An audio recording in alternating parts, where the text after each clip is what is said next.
This first visit to the occupied West Bank for an Indian Prime Minister was also very short, just 3 hours. It ended with a media briefing, no questions allowed, where Narendra Modi offered the traditional Indian support for the Palestinians. I assured President Abbas that India is committed to the Palestinian national interest. India hopes that Palestine will become an independent and sovereign state in the future. The building of the state comes through peaceful means and through dialogue and understanding.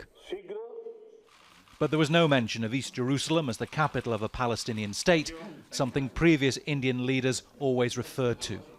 From the Palestinian president came the hope that India might help in mediating future talks with the Israelis.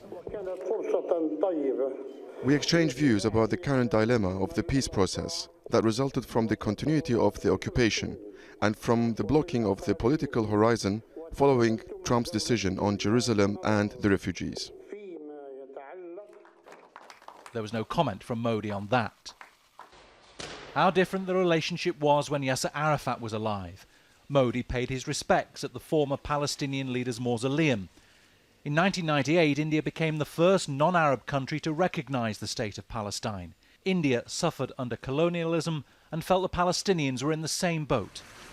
30 years on, India buys 41% of Israel's arms exports.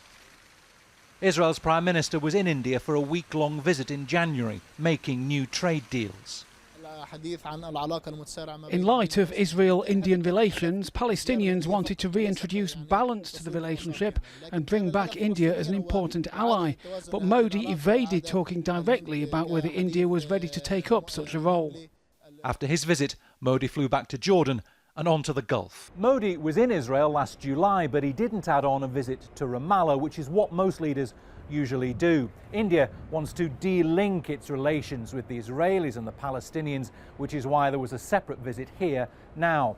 The Palestinians hope this means they can still rely on Indian support, even though strong relations with Israel are now New Delhi's priority. Bernard Smith, Al Jazeera, Ramallah.